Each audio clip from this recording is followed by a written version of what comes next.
Hello बच्चों, NEET MCQ series में आपका स्वागत है। आज हमारे पास एक क्वेश्चन है जो आया था नीट 2015 में। तो चलिए क्वेश्चन पढ़ेंगे। The term linkage was coined by. Linkage term किसने कॉइंड की, यानी किसने दी। तो नीचे चार दिए गए ऑप्शन में से पढ़ते हैं। ए ऑप्शन है जी मेंडल, बी है डब्ल्यू सुटन, सी है टी एच मॉर्गन और डी है टी बोवेरी। तो एनसीईआरटी रेफरेंस देखेंगे।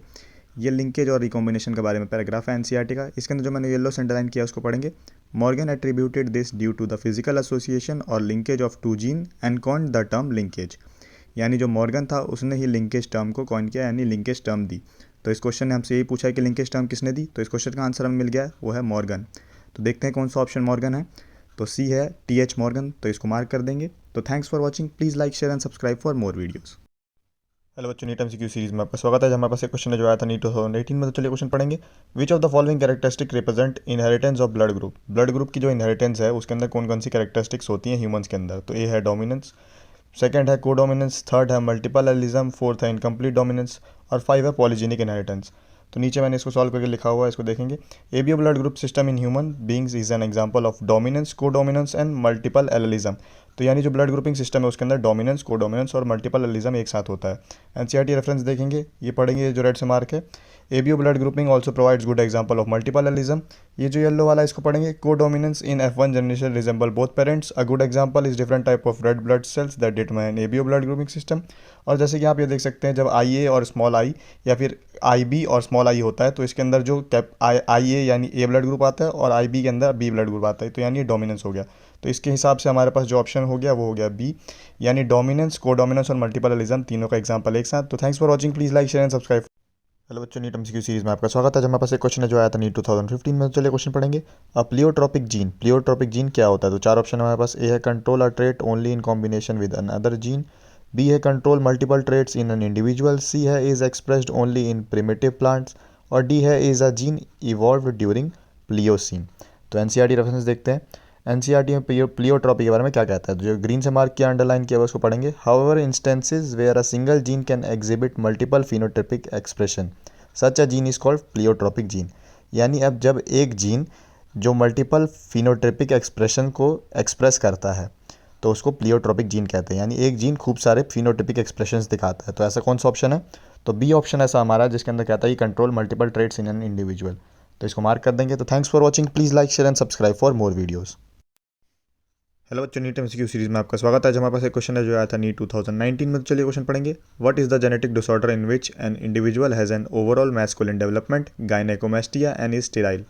जेनेटिक डिसऑर्डर जिसके अंदर ओवरऑल मैस्कुलिन कैरेक्टर होते हैं एक इंडिविजुअल के, गायनेकोमेस्टिया होता है यानी मेल ब्रेस्ट होते हैं, और स्टेराइल होता है वो। तो देखते हैं एनसीईआरटी रेफरेंस से। तो ये क्लेनफेल्टर सिंड्रोम जो है इसके अंदर मैंने जो रेड से अंडरलाइन किया हुआ इसको पढ़ेंगे। Individual has an overall masculine development, however the feminine development of breast that is gynaecomastia and also expressed such individual are sterile. यानी इंडिविजुअल के अंदर मैस्कुलिन डेवलपमेंट होगा, फेमाइन डेवलपमेंट जैसे कि ब्रेस्ट होंगे, गायनेकोमेस्टिया जिसको कहते हैं, और इंडिविजुअल जो होगा वो स्टेराइल होगा। तो ये जो कंडीशन होती है इसको हम कहते हैं क्लेनफेल्टर सिंड्रोम। तो इस क्वेश्चन का आंसर हमें मिल चुका है, क्लेनफेल्टर सिंड्रोम जो है सी। तो उसको मार्क कर देंगे। तो thanks for watching, please like share and subscribe for more videos. Hello बच्चों, नीट एमसीक्यू सीरीज में आपका स्वागत है। हमारे पास एक क्वेश्चन है जो आया था नीट 2017 में। तो चलिए क्वेश्चन पढ़ेंगे। A disease caused by an autosomal primary non disjunction is. Autosomal chromosomes के नॉन डिसजंक्शनिंग की वजह से यानी अच्छे से सेपरेट ना होने की वजह से कौन सी डिजीज होती है। तो ये है क्लेनफेल्टर सिंड्रोम, बी है टर्नर सिंड्रोम, सी है सिकल सेल एनीमिया और डी है डाउन सिंड्रोम। तो एनसीईआरटी रेफरेंस देखेंगे। इसके अंदर जो मैंने डाउन सिंड्रोम के बारे में मार्क किया हुआ है येलो से, उसको पढ़ेंगे। The cause of this genetic disorder is the presence of an additional copy of the chromosome number 21, trisomy of 21। 21st chromosome जो होता है वो ऑटोजोमल क्रोमोसोम है, एकदम सही बात है, वो सेक्स क्रोमोसोम नहीं है। और उसकी एक एडिशनल कॉपी आ जाती है, यानी अच्छे से उसका सेपरेशन नहीं हो पाया मियोसिस के दौरान, जिसकी वजह से एक एडिशनल कॉपी आ गई। या फिर हम ये भी बोल सकते हैं कि उसकी डिसजंक्शनिंग अच्छे से नहीं हो पाई। तो इस क्वेश्चन का आंसर हमें मिल गया है कि जो डिजीज़ होती है ऑटोजोमल नॉन डिसजंक्शनिंग की वजह से, ऑटोजोमल क्रोमोसोम की नॉन डिसजंक्शनिंग की वजह से, उस क्वेश्चन का आंसर हो जाएगा डी यानी डाउन सिंड्रोम। तो उसको मार्क कर देंगे। तो thanks for watching, please like share and subscribe for more videos. Hello बच्चों, नीट एमसीक्यू सीरीज में आपका स्वागत है। हमारे पास एक क्वेश्चन है जो आया था नीट 2016 में। तो चलिए क्वेश्चन पढ़ेंगे। Which of the following most appropriately describes haemophilia. Haemophilia को नीचे दिए गए चारों स्टेटमेंट में से कौन सा सबसे अच्छे से डिस्क्राइब करता है। ए है क्रोमोसोमल डिसऑर्डर, बी है डोमिनेंट जीन डिसऑर्डर, सी है रिसेसिव जीन डिसऑर्डर या डी है x linked recessive gene disorder. तो इसको सॉल्व करके मैंने यहाँ पर लिखा हुआ है एनसीईआरटी के पैराग्राफ से। तो इसको देखेंगे। हीमोफीलिया सेक्स लिंक डिजीज़ है। यह होती है presence of recessive sex link gene H से, जो कैरी होती है एक्स क्रोमोसोम से। और एनसीईआरटी क्या कहती है, एनसीईआरटी के अंदर हीमोफीलिया के पैराग्राफ के अंदर मैंने इसको मार्क करके लिखा हुआ है। तो haemophilia the sex linked recessive disease है, transmission from unaffected carrier female to some of the male progeny. यानी haemophilia sex linked recessive disease है। सेक्स लिंक्ड रिसेसिव कौन सा ऑप्शन में है, तो X link recessive gene disorder दिखाई दे रहा है। एक्स जो हमारा क्रोमोसोम होता है वो सेक्स क्रोमोसोम होता है। तो इस क्वेश्चन का आंसर हमारा डी हो जाएगा, x link recessive gene disorder. Recessive gene disorder है और सेक्स क्रोमोसोम लिंक्ड है, तो डी को मार्क कर देंगे। Thanks for watching, please like share and subscribe for more videos.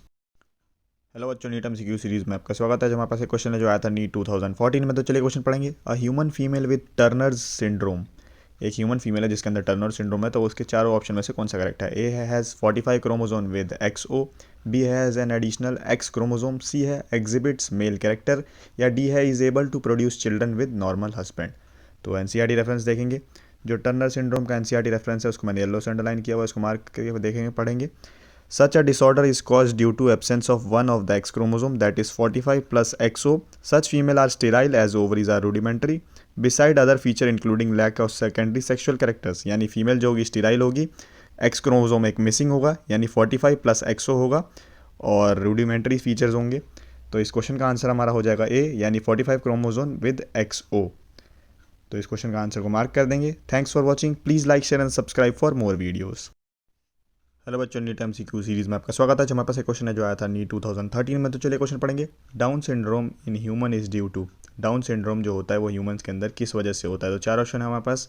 ए है 3X क्रोमोसोम, बी है 3 कॉपीज़ ऑफ क्रोमोसोम 21, सी है मोनोजोमी, या डी है 2Y क्रोमोसोम।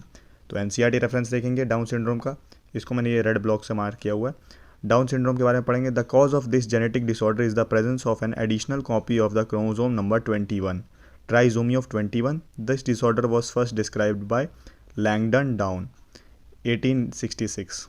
यानी जो डाउन सिंड्रोम होता है ये जेनेटिक डिसऑर्डर है, जिस क्यों होता है ये, एडिशनल कॉपी यानी क्रोमोसोम नंबर 21 जो होता है उसकी एक एडिशनल कॉपी होती है। दो तो होते ही, एक तीसरा भी आ जाता है, यानी ट्राइजोमी हो जाती है 21 क्रोमोसोम की। तो ऐसा देखते हैं कौन सा ऑप्शन है। तो बी ऑप्शन कह रहा है कि 3 कॉपीज़ ऑफ क्रोमोसोम 21, तो इसको मार्क कर देंगे। तो thanks for watching, please like